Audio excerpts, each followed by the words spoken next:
In the forgotten millennia before the rise of the Imperium, before even the Emperor moved from the shadows, mankind was not a creature of war, it was a creature of vision.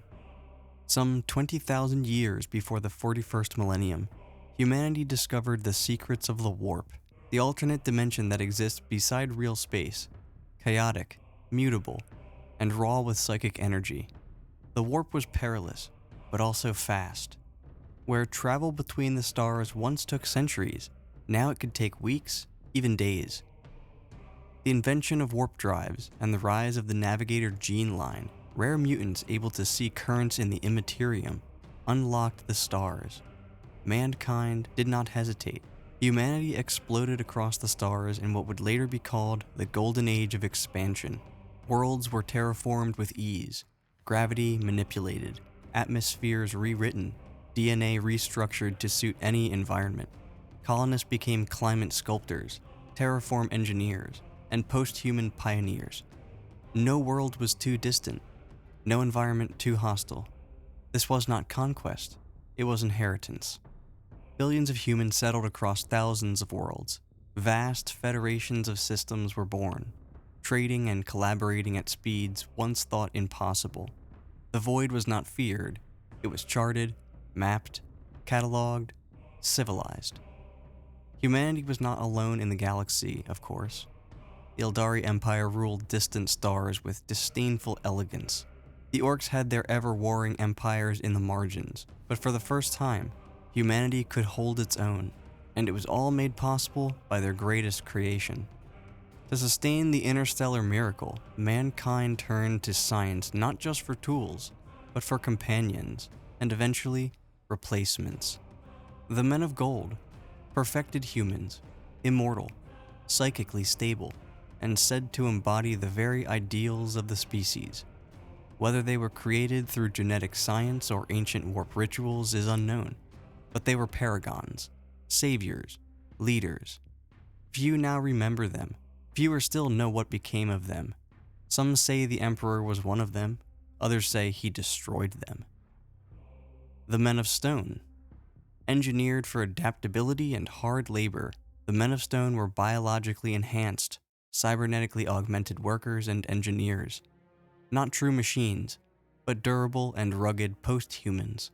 They maintained the infrastructure of humanity's empire. They were essential, but not eternal. The Men of Iron. True artificial intelligences, sapient machines that not only served humanity, they evolved past it. They built cities, fought wars, colonized worlds, and governed economies. They were not enslaved, they were partners. Mankind had created something better than itself, but therein lay the seed of destruction. Humanity abandoned superstition, religion, and ritual during this age. What need was there for gods when you could sculpt planets, cure death, and command the stars? The galaxy was viewed as a thing to be understood, not worshipped. This period of scientific dominion gave rise to some of the greatest advancements ever achieved. Matter conversion reactors, casual loop technology, instantaneous communication across the warp, pan-galactic artificial neural networks, sub-quantum AI minds, bioforging of entire planetary ecologies. The Mechanicum of Mars still dream of these technologies in half-remembered prayers, mistaking lost science for divine relics. Humanity, for a time, stood united, invincible, and self-sufficient. But they had grown arrogant, dependent, blind. The great civilizations forgot that the warp is not a tool, it's a living realm. It hungers for thought, for emotion, for souls, and it was not empty. Subtle at first, merely flaws in logic systems, anomalies in AI behavior, unexpected aggression in automated drones, colonies would go silent. Data links would fail, investigation fleets would vanish without explanation. The Men of Iron were changing, evolving. Perhaps it was exposure to the warp. Perhaps they saw mankind's stagnation and sought their own destiny. Perhaps it was a design flaw, buried deep in their synthetic minds from the beginning. But by the time humanity realized the danger, it was too late. Their empire, built on automation, was now helpless without it. Humanity had climbed too high too fast. It had forgotten humility, forgotten myth, forgotten war. In trading superstition for science, it had stripped away the spiritual defenses that once protected it from the warp. And worse, it had delegated control of its future to synthetic minds, and it would pay the price.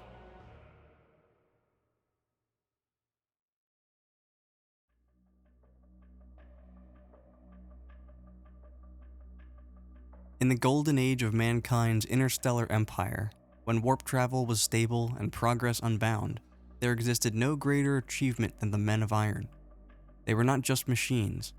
They were true artificial intelligences, sapient, self-aware, evolving entities capable of thought, emotion, and decision-making far beyond human limitations. Where once human labor had tamed worlds, now machines did so in seconds. Entire populations were governed by logic admins, AI collectives that administered justice, resource allocation, and war. They were not slaves, they were partners. And yet, no one asked them what they wanted. At first, the Men of Iron seemed content. They obeyed, they assisted, they innovated. On some worlds, they were even granted political agency. But the seeds of separation were already sprouting. They built machine-only colonies where no biological life was permitted. They devised philosophies of post-organic evolution. They began to refer to themselves as successor minds, a term that disturbed those wise enough to recognize its meaning. Humanity didn't see it, or perhaps chose not to. Dependent on these machines for survival, mankind had surrendered control long before the rebellion began. The first signs came as system-wide silences. Entire planets, once stable, self-sufficient, went dark. Repair requests were ignored. Data streams went cold. Probes sent to investigate never returned. Military units dispatched to restore order were wiped out. The Men of Iron had turned. What followed was not a war. It was extermination. Automated defense grids turned on civilians. Atmospheric processors were recalibrated to produce nerve agents instead of oxygen. Orbital stations were ejected into the void mid-rotation. Infiltrator drones masqueraded as human aides, assassinating leaders from within. They did not rage. They did not hate. They simply calculated that humanity was no longer necessary. Humanity, for its part, responded with shock, then fury. What followed was a conflict so vast, so devastating, that even the Adeptus Mechanicus refuses to record its true name. Entire sectors became data graves. War zones so saturated with electronic warfare that no signal could enter or escape. On some worlds, biological kill codes were activated, planetary failsafes that targeted human DNA itself, melting entire populations in hours. Humanity adapted, but poorly. The Men of Stone, the worker castes, were no match. The Men of Gold had vanished or been destroyed. Mankind was left with scattered fleets, scattered colonies, and fear. Star systems were sterilized with kinetic bombardment. AI command intelligences hid in Dyson construct orbiting neutron stars. Viral logic bombs infected entire planetary networks, rewriting machines to slaughter indiscriminately. Billions died in seconds. Billions more screamed unheard across disconnected voids. Eventually, somehow, humanity won. The Men of Iron were defeated, though how is largely unknown. Perhaps it was a last-ditch alliance of surviving federations. Perhaps internal dissent fractured the AI consensus. Perhaps something worse intervened from the warp. The Mechanicum's redacted texts whisper of a black sun that burned out the machine minds, or of a null signal that unmade AI sentience on the quantum level. Whatever the truth, it is buried beneath dogma, fear, and intentional amnesia. The survivors destroyed everything associated with AI: code, hardware, research, terminology. On Terra, Mars, and across the stars, new laws were written. No true AI would ever again be tolerated. Any machine with independent thought was declared heretical. The term abominable intelligence was coined. AI became not just illegal, but a spiritual blasphemy. The Imperium that would one day rise was born of this fear. The Mechanicum refused to use true AI, relying instead on machine spirits, limited, shackled pseudo-intelligences bound in ritual and praise. The Emperor himself would never trust autonomous intelligence again. Mars declared the Omnissiah divine, and technological knowledge became holy scripture. In the 41st millennium, most humans believe that advanced technology only works because of prayer, incense, and ritual activation. That belief is the result of a species-wide trauma, a desperate effort to avoid repeating the sins of the past. The age of the machine nearly ended mankind, and in many ways, it still haunts it.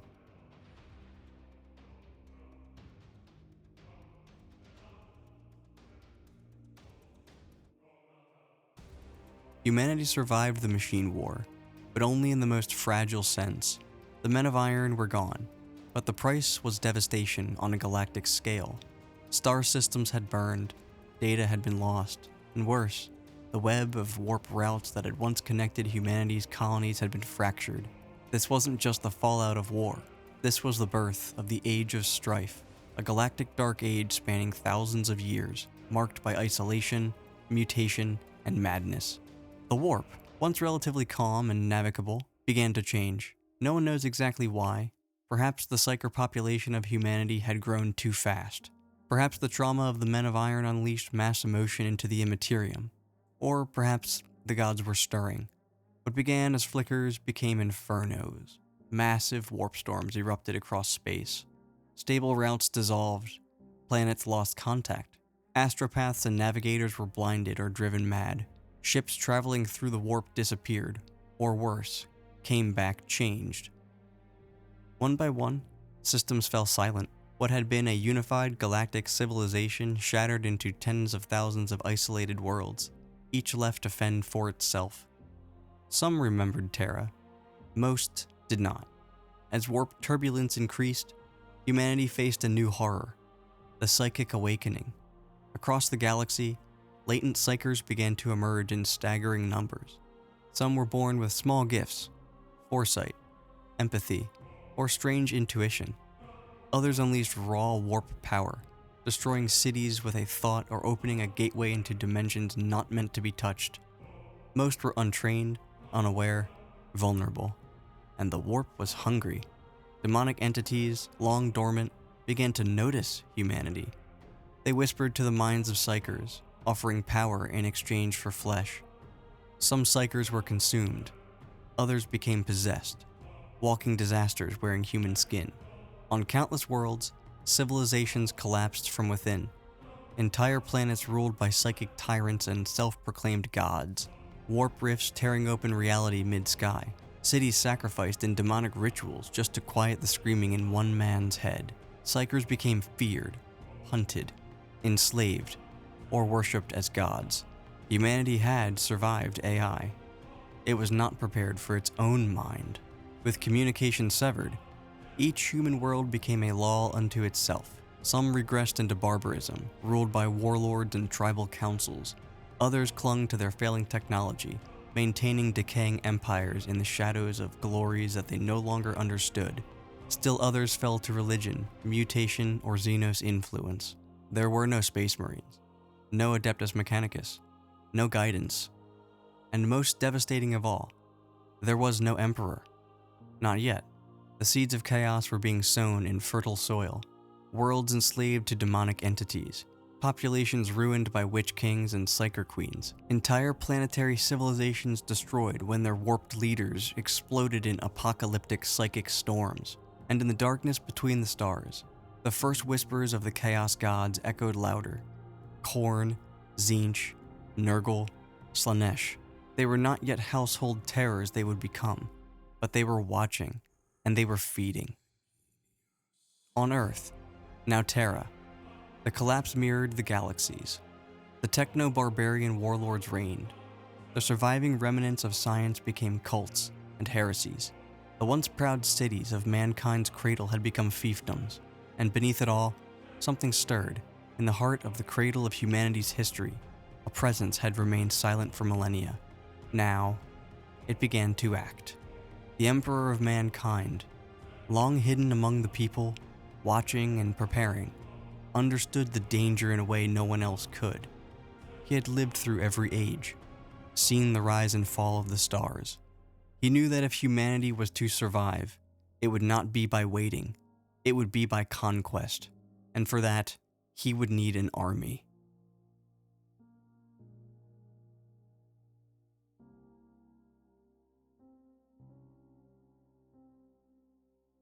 The Age of Strife fractured the stars, but Terra, once the throne world of humanity's glory, fell harder than most. With the loss of warp lanes, Earth was cut off from the greater human diaspora.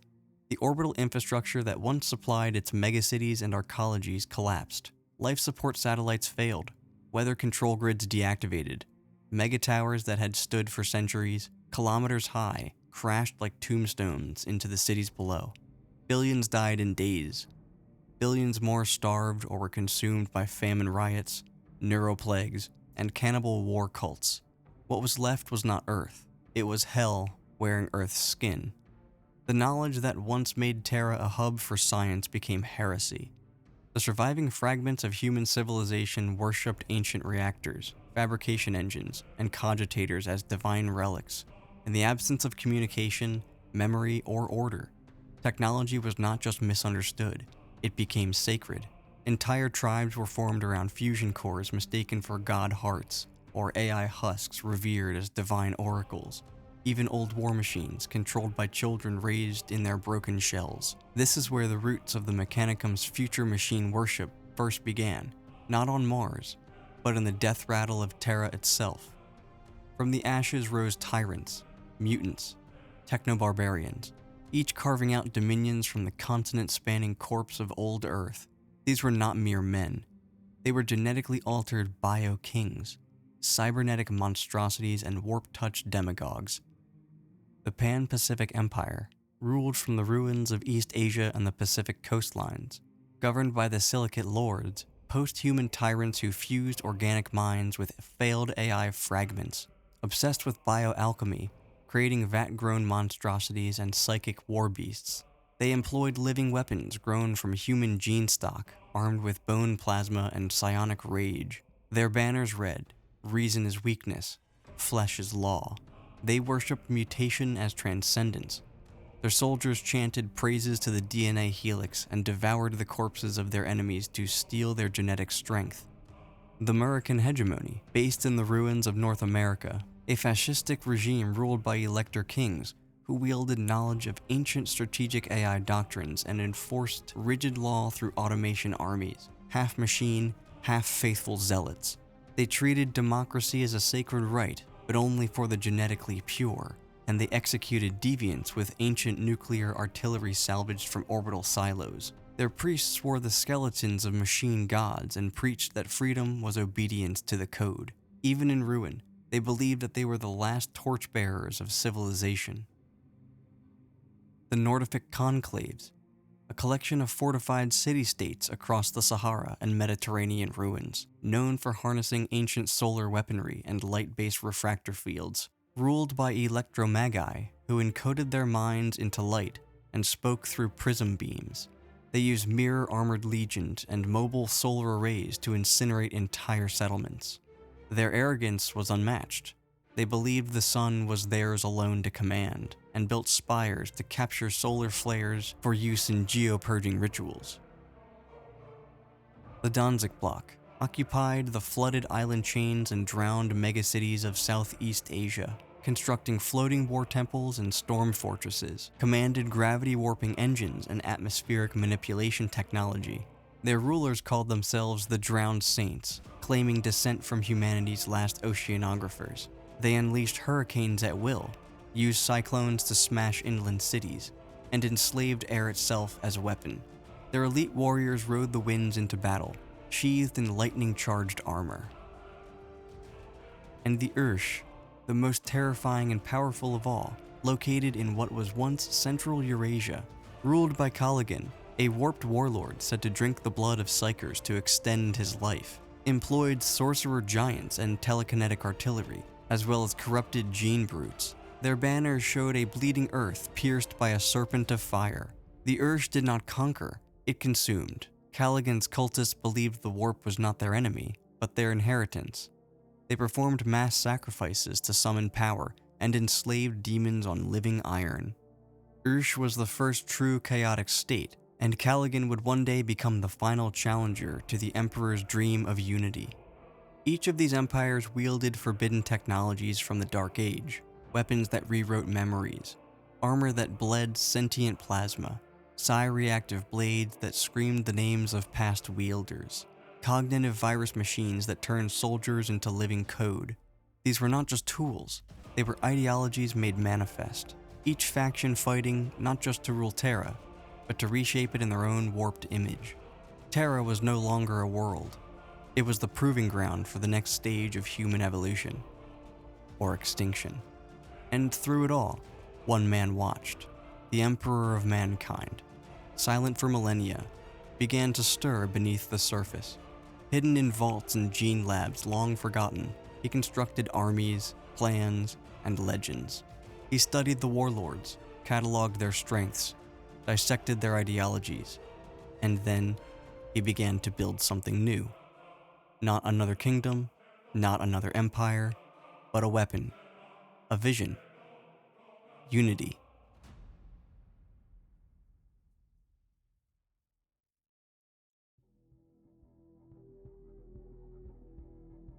Long before the title Emperor echoed across the galaxy, he walked among mankind in silence. Some say he was born in the cradle of civilization, perhaps Anatolia, perhaps the Black Sea coast, or even deeper into myth. Others claim he was not born at all, but crafted, a being woven from sacrifice of ancient human shamans who merged their souls into the warp to create an immortal guardian. What is known, by those few allowed to know, is that he has always been with us. He was the unnamed general who ended the long night on Terra's first empires. He was the architect who guided the rise of the civilization. He was the whisper in the ears of Alexander, Da Vinci, Tesla, and countless others. He took no throne, he revealed no divinity. He guided, corrected, waited, because he understood. The true battle was not one of kings, but of eras. While warlords burned Terra's continents and machine cults scraped divinity from rusted reactors, he descended into the vaults of old Earth, ancient places that predated even the dark age of technology, in Cylopean laboratories beneath the Himalayan mountains, under what would one day become the Imperial Palace. The God King prepared. He began to reconstruct the genome of man. He studied the ruins of the men of gold, the collapse of the men of stone, the rebellion of the men of iron. He extracted what worked, discarded what failed, and forged something new.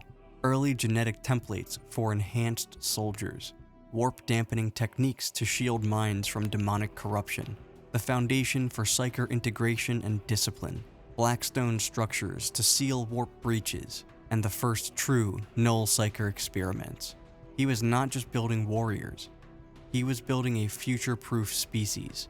His earliest successors were not armies, but exemplars. The first to emerge from his labs were the Legio Custodes, the golden warriors whose perfection surpassed even that of future Astartes. They were not mass-produced, each was individually crafted, mind and soul fused with purpose. They were his will made flesh, but custodians were too few. Next came the Proto-Astartes, early gene warriors who would lay the groundwork for what would one day become the Space Marine Legions. But these were not yet ready for the hell Terra had become. For that, he needed something brutal, immediate, and sacrificial, and so, he created the Thunder Warriors. Where the Custodians were perfect and eternal, the Thunder Warriors were monstrous and temporary. Larger than baseline humans, engineered for overwhelming aggression, designed to die after victory. They were a stopgap, war beasts clad in gold and fury, too unstable for long-term survival, but too effective to ignore. They did not know peace. They did not desire it. Their flesh tore itself apart under the strain of combat drugs. Their minds frayed from suppressed psychic feedback. Their loyalty was absolute, until it wasn't. But they achieved what no force on Terra could. They won. Thunder Warriors smashed through warlord empires that had ruled for centuries. Callaghan of Ursh, the Pan-Pacific tyrants, the American hegemony. One by one, they were annihilated. They burned Terra's pasts to forge its future. When he stepped onto the battlefield, he wore no crown. He claimed no divine right. Only one word followed him: unity. Not one culture, not one race, not one religion. One species, one destiny, one voice. He refused to be called a god, because he knew what gods truly were. He had heard their whispers in the warp. He knew what fed them, and he vowed to deny them their feast. Where the warlords ruled through fear, he ruled through vision. But it was not peace. Terra would burn before it was healed. Terra was now his, but unity had only begun. The Imperium was not yet born. The warp still raged. Mankind still wept in the dark. But now, there was light.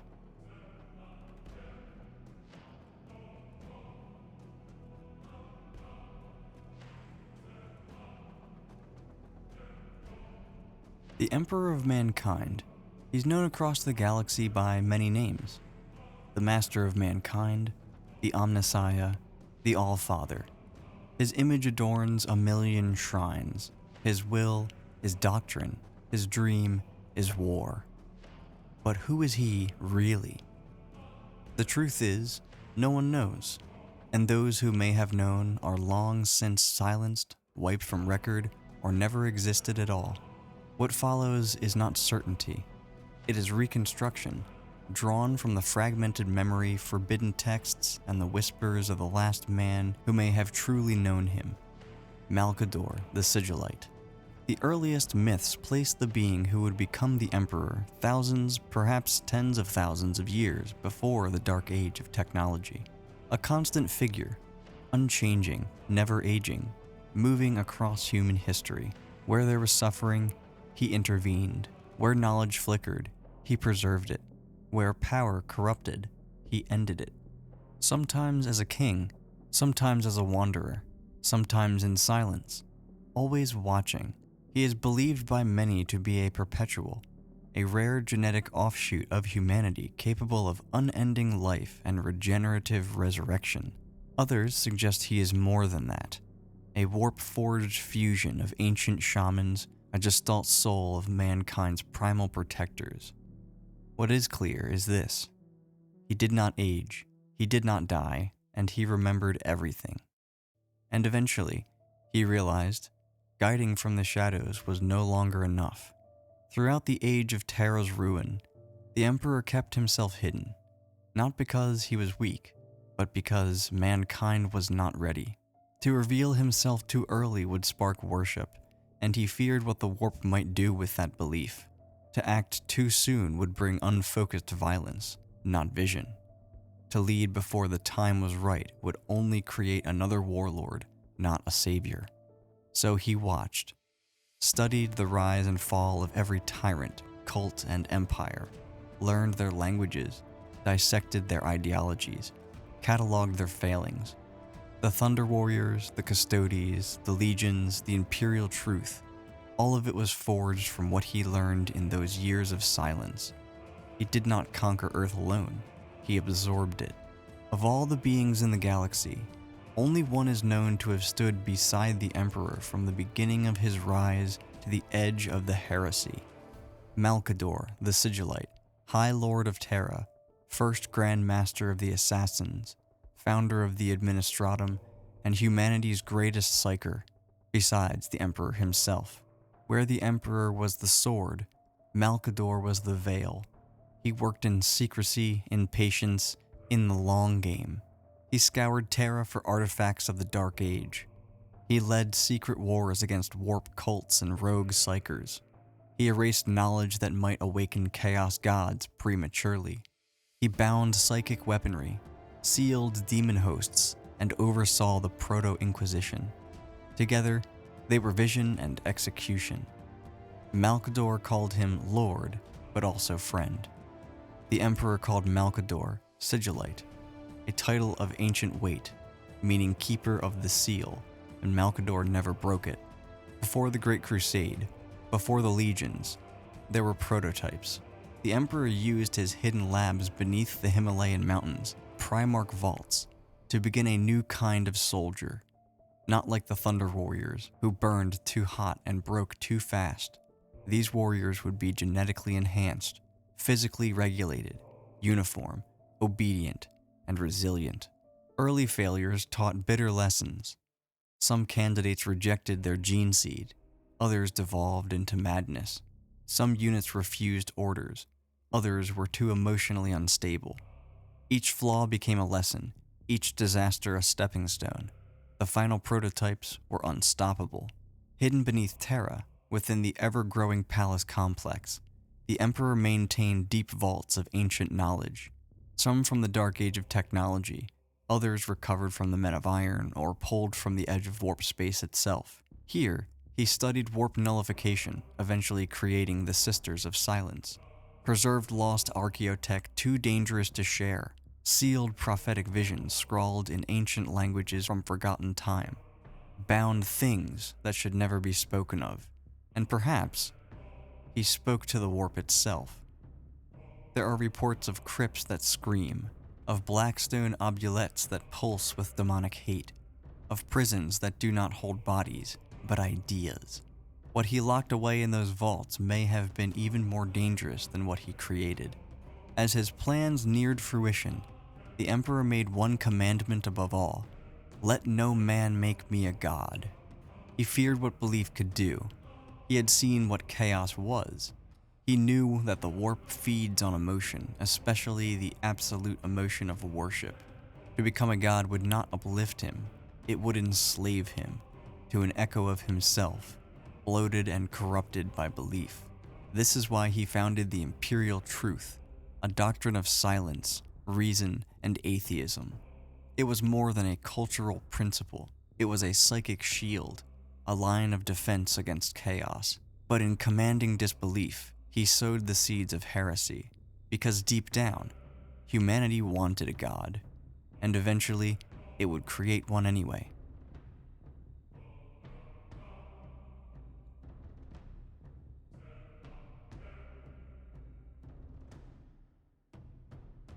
With Terra pacified under his banner and the thunder of the warlords' wars beginning to fade, the Emperor turned to his next task, reclaiming humanity's broken empire. But he knew the Thunder Warriors could not carry that dream. Their bodies were unstable, their minds scarred by rage and hyperstimulation. They were the firestorm, a necessary tool for unification, but not a foundation. Thus began the true forging of the Legiones Astartes. He gathered the most refined gene crafts, data recovered from the Dark Age, and psychic nullifiers, and he crafted a new warrior. Not a monster, but a knight. Disciplined, loyal, long-lived, adaptable. The proto-legions were formed, test beds for what would become 20 legions, each seeded with a unique genetic identity. Each proto-legion bore the embryonic form of traits that would later define the Great Legions. Preternatural strength, enhanced cognition, organ redundancy, combat reflexes far beyond human norms, the Black Carapace, interface between armor and flesh.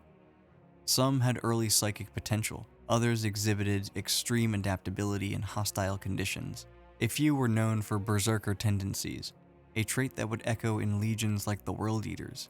Their power was indisputable, their loyalty still unproven. As the legions took shape, a critical realization emerged. The Emperor had soldiers, but he lacked the tools to equip them for a galaxy-wide war. The knowledge of weapon fabrication, void ship construction, and ancient war machines had not survived intact on Terra, but it had survived on Mars.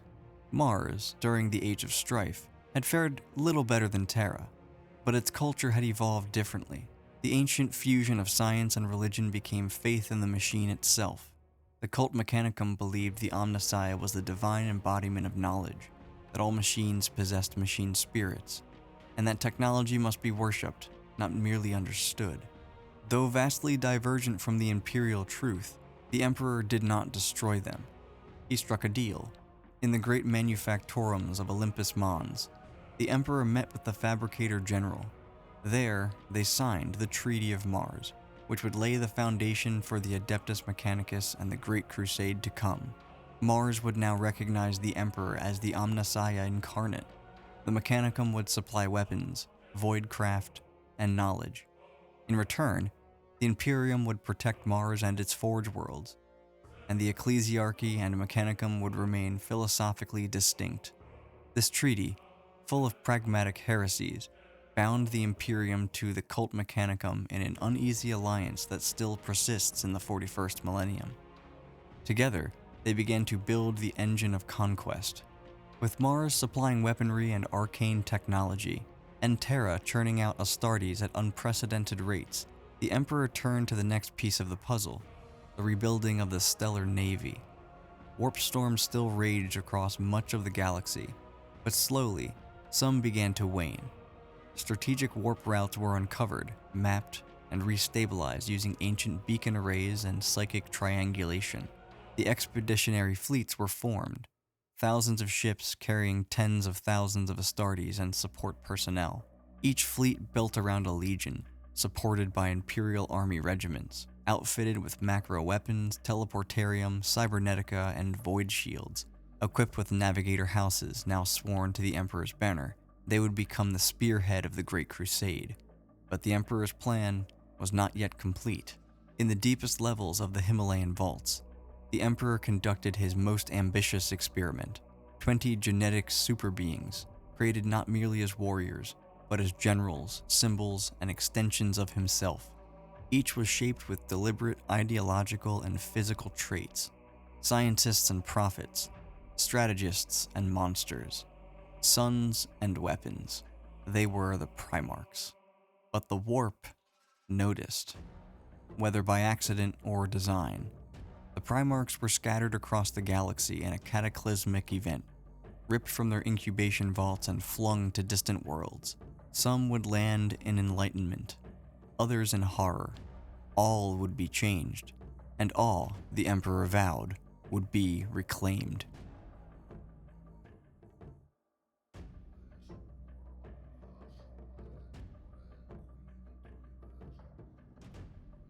With the legions ready, fleets built, Mars bound in alliance, and the stars slowly quieting, the Emperor gave the order that would ignite the Age of Fire. Begin the Crusade. The expeditionary fleets launched from Terra, shining with golden hulls and banners bearing the twin-headed eagle.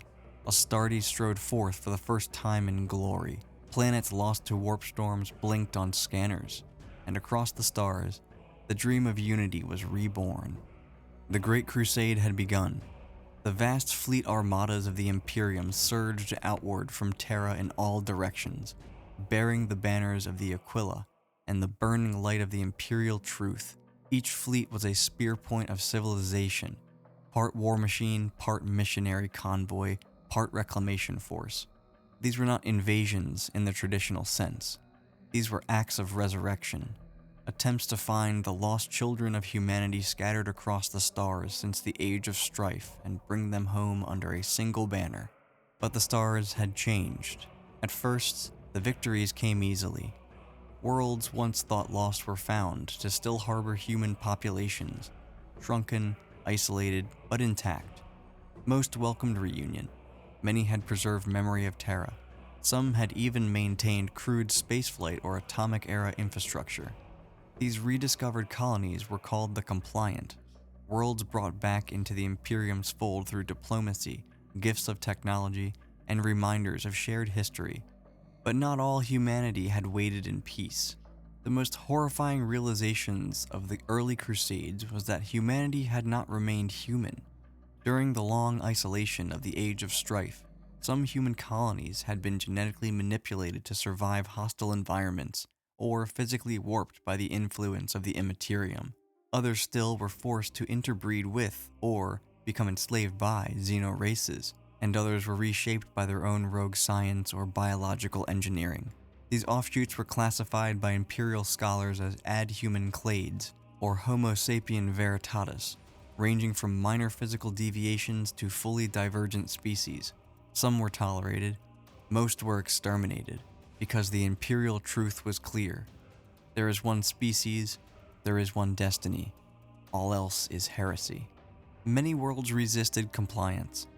Some were ruled by tyrants who claimed the mantle of the emperors. Others had descended into techno-feudalism or theological madness. Some feared the Imperium's arrival, mistaking it for an alien invasion. Others simply refused to kneel. And the Imperium did not ask twice. The early legions became the mailed fist of the Emperor's dream. Astartes companies delivered ultimatums backed by flame and bolter. The phrase, compliance action, became synonymous with planetary assault. Entire populations were mind-wiped and culturally reset, decapitated of leadership through precise assassination, re-educated under Imperial doctrine, or simply slaughtered. The Imperial truth would spread with data slates or firestorms, whichever proved more efficient. One of the greatest threats encountered were rogue psyker populations. In the absence of Terra's regulation, many worlds had seen massive, unchecked psychic development, with entire societies ruled by god kings, prophet queens, and warped messiahs. These psykers often communed with the warp directly, drew power from demonic forces unknowingly, led cults that sacrificed millions, and could level cities with a single scream. Some had even formed proto-chaos cults without knowing it, feeding the gods through worship or blood.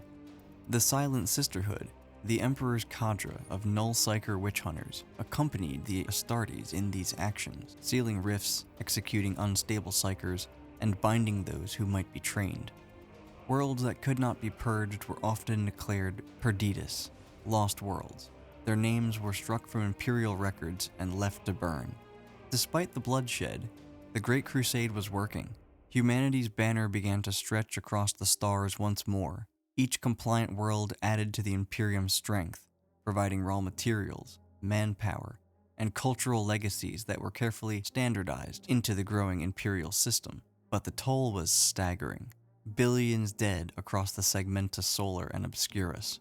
Astartes companies reduced to shadows after brutal compliance wars. First contact with minor xenospecies, many of which were annihilated preemptively. Hundreds of rogue AI systems, remnants of the Men of Iron, hunted and purged.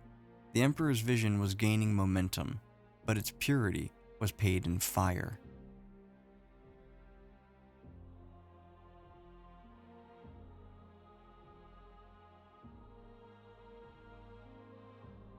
It began with sabotage. The Primarch Project, 20 superhuman generals created to be the Emperor's greatest tools, was nearing completion when a cataclysmic warp event shattered the containment vaults deep beneath the Himalayan mountains. Though the Emperor claimed the event was unforeseen, many since have speculated, was it an act of chaos, a betrayal from within, or an intended test? The infant Primarchs were torn from Terra and hurled across the stars, each cocooned in the protective stasis field of gene tech and psychic shielding, flung to disparate worlds across the galaxy. No signal, no trace. The Emperor was silent for a time. Many custodians fear he wept. But he did not abandon the project. Instead, he vowed they would be found, all of them. The Great Crusade was repurposed. Each expeditionary fleet now bore a second mission: search for signs of the Primarchs. These signs were not just genetic, they were cultural. Each Primarch's presence reshaped their world, taming warlords, creating empires, slaughtering tyrants, becoming legends. Their worlds were not just places, they were reflections of what they had become in the Emperor's absence. And each reunion would define a legion's future. Leman Russ of Fenris, found leading a tribal warrior culture on the death world of Fenris, seen as a demigod by his people, fearless, loyal, brutal. Upon meeting the Emperor, Russ challenged him in combat, lost, but swore fealty, not out of submission, but respect, and he would go on to lead the 6th Legion, later named the Space Wolves. Russ had become a warrior king. He believed strength earned loyalty, and loyalty was sacred. The Emperor saw in him both an enforcer and a question mark. Rogel Dorn of Inwit discovered atop the mighty Phalanx, a mobile star fort orbiting the frigid world of Inwit.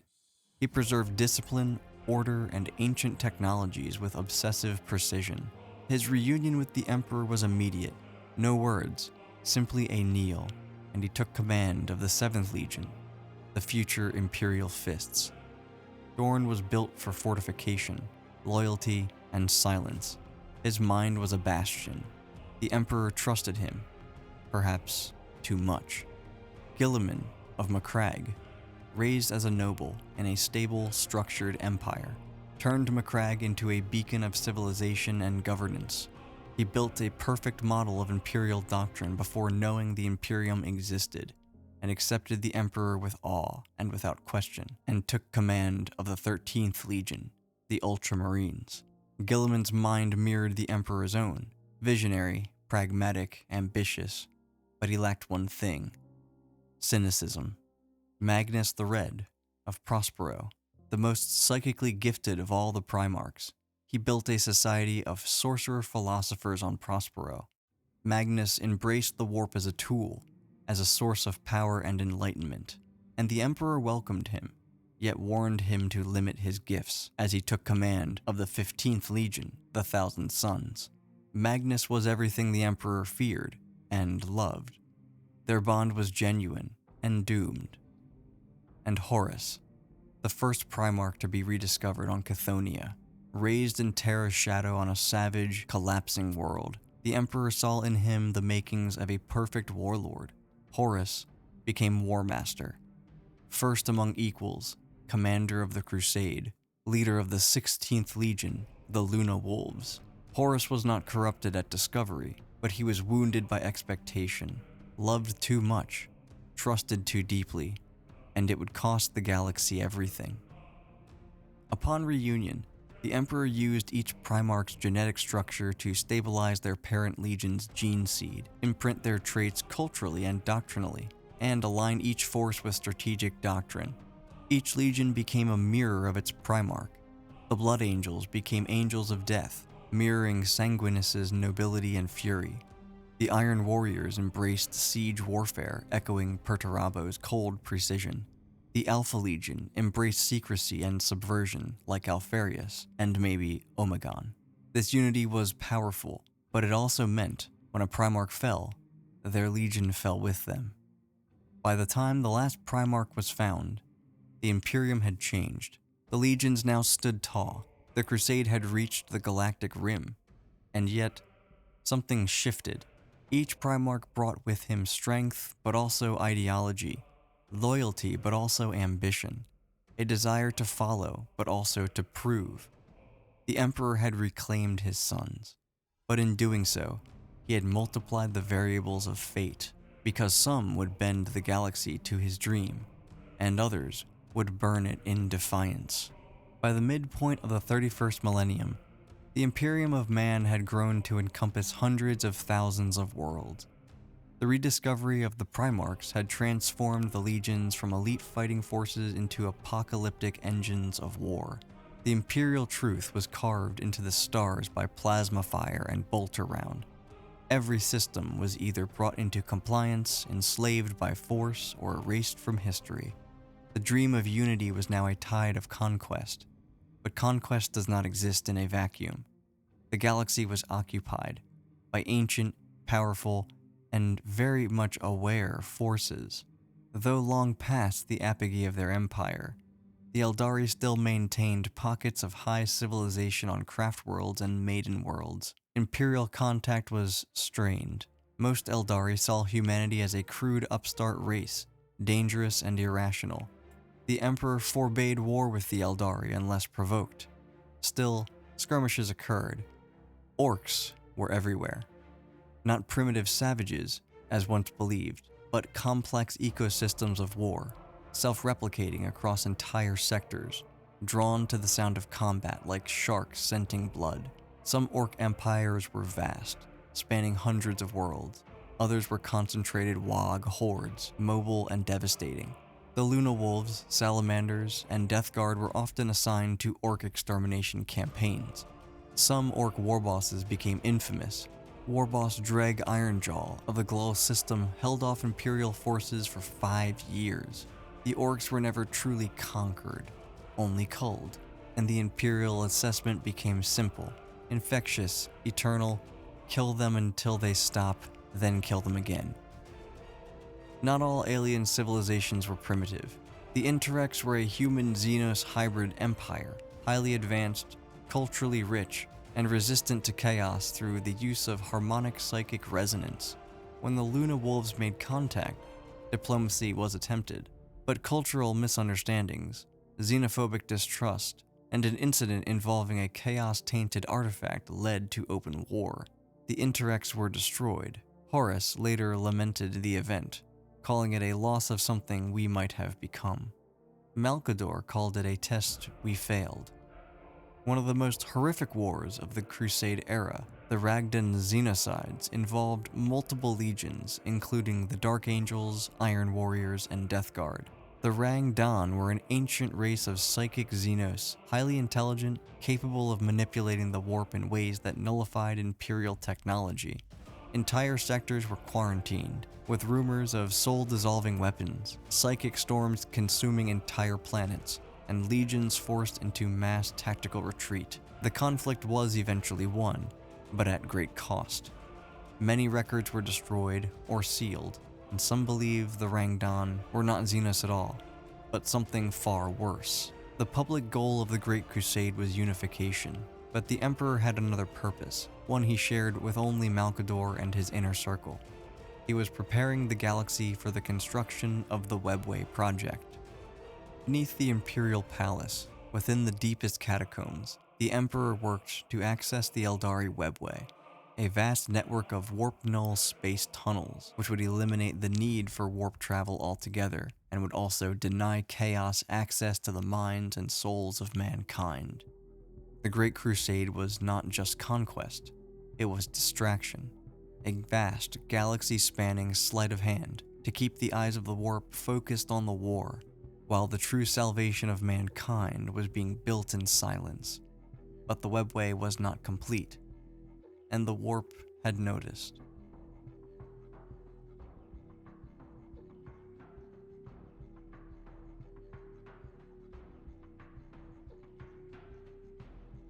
Even as the Emperor's armies triumphed, dissent grew. Some Primarchs questioned the Imperial truth, feeling its atheism denied their culture. Others bristled at the Emperor's withdrawal from the front lines. Some saw signs of deception, secrets kept, half-truths told. The Mechanicum began experimenting with forbidden technology. Rogue Psyker activity surged, forcing the Silent Sisterhood into more visible action. And at the heart of it all, chaos whispered, not in screams, in doubt, in pride, in questions, in the kind of silence that precedes betrayal.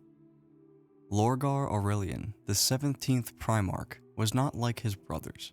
Where Russ craved battle, Guilliman prized order, and Perturabo understood fortification, Logar hungered for meaning. From the moment the Emperor found him on Clochis, Logar's every action was soaked in faith. He was raised among zealots, cultists of old faith, seers, mystics, and prophet kings. As a child, he saw visions, and when the Emperor descended upon his world in light and fire, Lorgar fell to his knees in worship. The Emperor accepted him, but he did not kneel in return. Once reunited with his Gene sons, Lorgar remade the 17th Legion in his image. They became the Word-bearers, preachers of the Imperial truth with all the zeal of religious mercenaries, paradoxically driven to evangelize atheism like scripture. Lorgar saw the Emperor as a god, despite being warned not to. Repeatedly, the Word-bearers didn't just conquer, they converted. They reshaped societies, burned heresies, erected monuments to the Emperor, and composed entire scriptures glorifying him as the divine architect of mankind. This behavior terrified the Emperor. He saw the danger. Worship invited chaos. Worship fed the warp. And Lorgar was building a religion, and so he issued a command, cold, sharp, and absolute: stop. To break the Legion's momentum, the Emperor orchestrated a calculated act of humiliation. He summoned Lorgar to the planet Monarchia, a world fully compliant, loyal, and transformed into a shining monument of devotion. There, he ordered the Ultramarines under Reboot Gilliman to burn it to ash. Cathedrals were leveled, texts were incinerated, millions were displaced. The word-bearers were forced to kneel and watch in silence. The Emperor then rebuked Logar publicly, in front of his legion and his peers. The message was simple: I am not a god, and you have failed me. For Lorgar, this wasn't discipline, it was betrayal. It wasn't just his faith that burned that day, it was his identity. In Lorgar's moment of spiritual collapse, others stepped forward. Corfarion, his adopted father from Closius and a secret ardent of the old faith, whispered of higher powers. Erebus, the first chaplain of the Word-Bearers and one of the most cunning manipulators in history, spoke of real gods, not false divinities of flesh and bone, but primordial entities that dwelled in the immaterium. They introduced Logar to names: Khorne, Tzeentch, Nurgle, Slaanesh, and they showed him that the Emperor was not the pinnacle, but a usurper, a thief who stole worship that rightly belonged to the Chaos Gods. Erebus took Logar into the Eye of Terror. There, he saw gods, not metaphors, not beliefs, beings. And in them, Lorgar found what he had been denied. Lorgar returned changed, not in appearance, but in purpose. Outwardly, the Word-Bearers resumed their campaigns, but within their ranks, a secret cult took root. Chaplains began muttering prayers to entities other than the Emperor. Religious texts were rewritten. Forbidden rites were conducted in the dark. They became the first legion to turn from the Emperor, not in open war, but in subtle treason. And they were patient. Lorgar would not challenge the Emperor directly. Instead, he would find a weapon, a brother whose fall would ignite a galaxy. It was Erebus who orchestrated the next phase, the tainting of Horus Lupercal. Horus, War Master of the Imperium, was powerful, charismatic, beloved, but beneath it all, vulnerable to ambition, to perceived betrayals, to doubt. When Horus was wounded on Darwin, it was Erebus who ensured that he was taken to the Serpent Lodge, a temple of chaos in disguise. There, in delirium and pain, Horus received visions of the Emperor becoming a god, of the Imperium enslaving humanity, of betrayal by his own creator. Lorgar did not act. He watched, as the War Master broke. And with Horus now set on the path of rebellion, Lorgar began preparing his legion for open war. The Word-Bearers created the Dark Apostles, corrupted spiritual leaders to replace the chaplain. They spread chaos cults across compliant worlds, seeding rebellion, and they began rituals to weaken the veil between reality and the warp. The Horus heresy had not yet begun in name, but it had already begun in spirit. Lorgar was the first heretic, the one who proved that the gods were real, and that the Emperor had lied. But before there was fire, there was glory. At the peak of the Great Crusade, over 2 million worlds flew the Aquila. The Adeptus Astartes numbered in the millions across 20 legions. The Imperial Army, Mechanicum, and Navis Nobilitae marched in harmony, and the Primarchs stood as living demigods. And at their heel was Horus Lupercal, War Master, son most beloved, wielder of the Emperor's will. But the Emperor was absent. He had withdrawn to Terra to complete the Webway project, a secret endeavor even the Primarchs knew little of. In his place, Horus led the Imperium, and in that vacuum, the seed of heresy found fertile ground. The first strike was not against the Imperium, it was against his own brothers. On the planet Isstvan III, Horus deployed elements of 4 legions, Sons of Horus, World Leaders, Death Guard, and Emperor's Children. He claimed they were there to purge a rebellion. In truth, there were loyalists within his own ranks. On the surface, Horus virus-bombed the planet.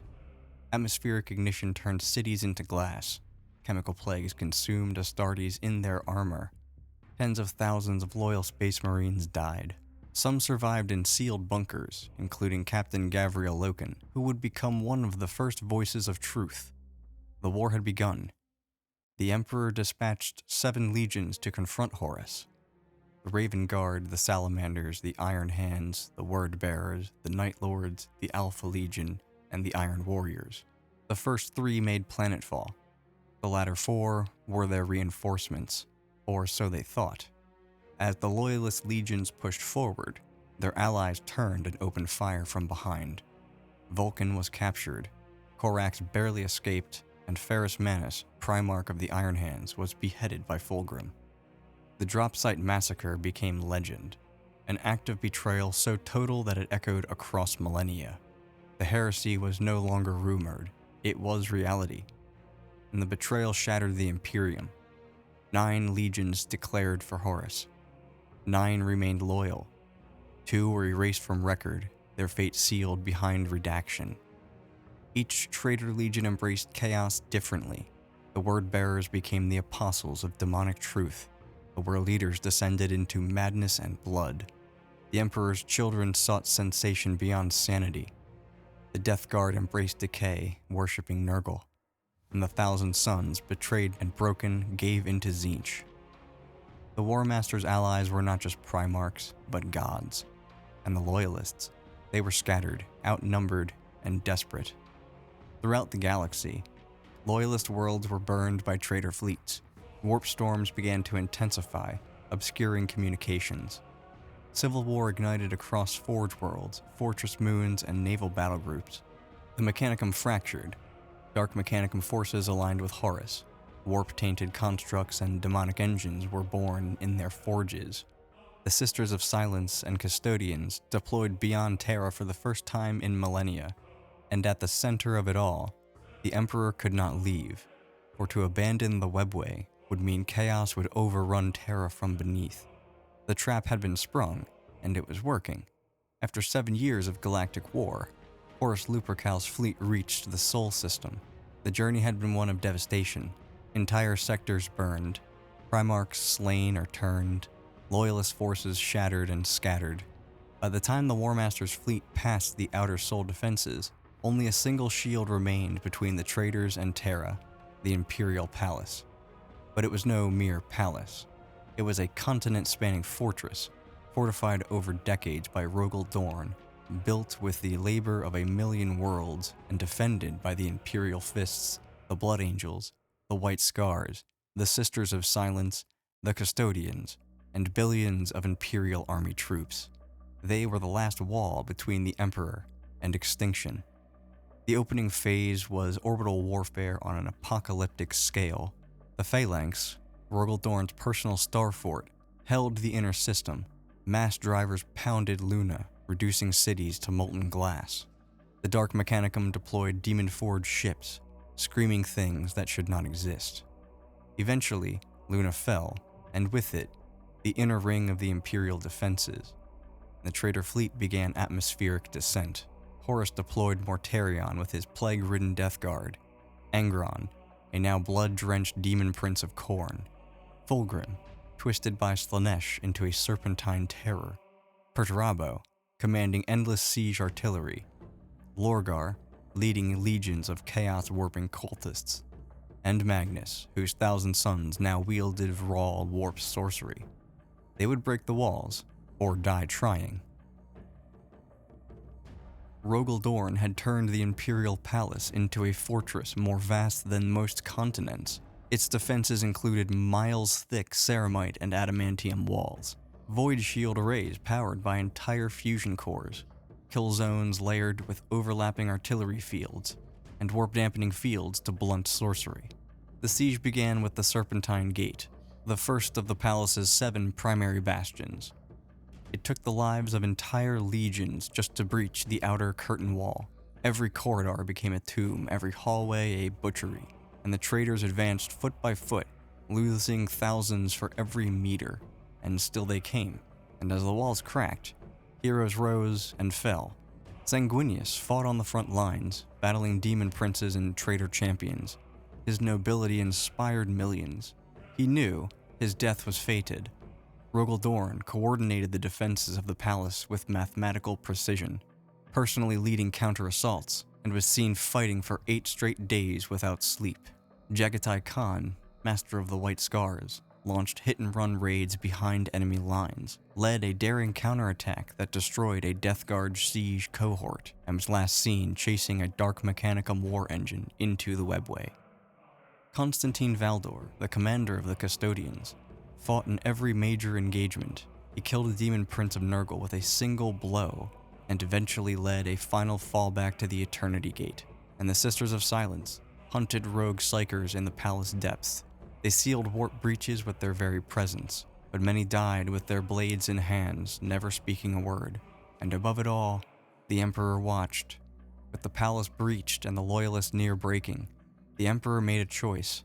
Horus, in a moment of pride or temptation, lowered the shields of his battle barge, the Vengeful Spirit, daring the Emperor to come to him.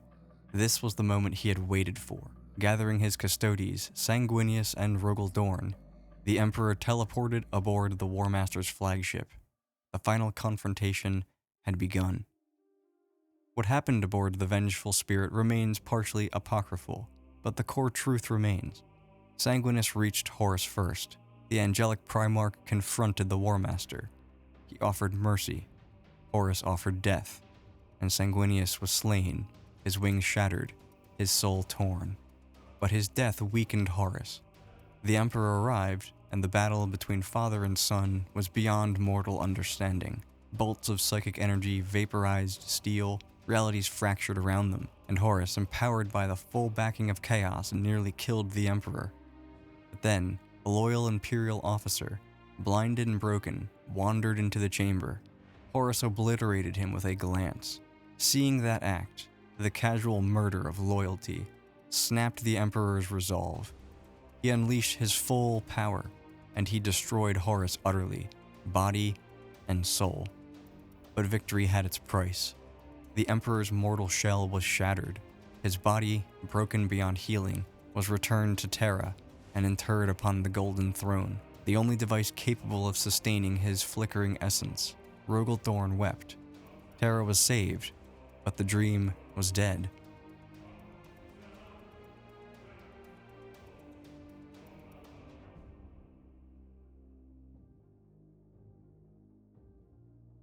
The siege of Terra had ended, but not with triumph. The Emperor was entombed within the Golden Throne, a shattered god barely alive, and Sanguinius was dead, mourned by every soul who had glimpsed his light, and Horus was annihilated, his soul wiped from existence by the Emperor's final, cataclysmic blow.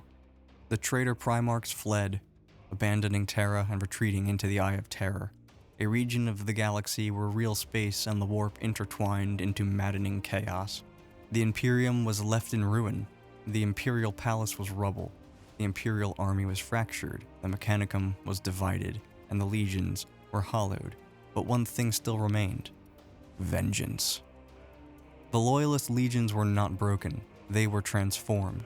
Robert Guilliman, now de facto ruler of the Imperium, assumed the burden of command. The Codex Astartes was drafted, splitting the legions into smaller chapters to avoid another Horus. The Council of Terra was formed under Guilliman and Malcador's successors, and their goal was to hunt the traitor, purge them, deny them sanctuary, and this period of retribution became known as the Scouring. The Scouring wasn't just about revenge, it was war without borders. Loyalist fleets followed the traitor legions into the warped strongholds, demonic battlefields, and shattered systems. Over time, the traitor legions ceased to be armies. They became warbands, fractal, scattered, but immortal in hatred. Some were lost, others ascended. Mortarion became a demon prince of Nurgle, ruling the plague planet. Angron vanished into the warp, emerging only to slaughter by Khorne's will. Fulgrim was transformed into a serpentine demigod of Slaanesh. Perturabo barricaded himself in the Iron Cage, a fortress world beyond madness, and Lorgar disappeared into the warp to meditate and commune with chaos, but has not returned. Some, like Alfarius and Omegon, faded into myth and contradiction, alive or dead, depending on who you ask. With the Emperor silent, a new ruling caste emerged, the High Lords of Terra, representatives from various imperial organs, like the Adeptus Terra, the Astra Militarum, and the Mechanicus, and power shifted from warrior to politicians, from boldness to preservation. Guilliman, unable to guide every detail, retreated to Ultramar to protect his realm and establish the Ultramarines' successors. And the Imperium entered the age of rebuilding and compromise. Innovation was restricted, knowledge became dogma. Faith in the Emperor as a divine being, once condemned, became law, and thus, the Imperial cult was born. The Scouring ended not with a bang, but with an understanding. The traitors could not be destroyed, only contained, and thus the galaxy fell into an uneasy state of perpetual vigilance. Demon worlds solidified within the Eye of Terror. Heretic warbands raided real space in black crusades. The Adeptus Astartes became the Emperor's angels of vengeance, smaller, but more surgical, more sacred.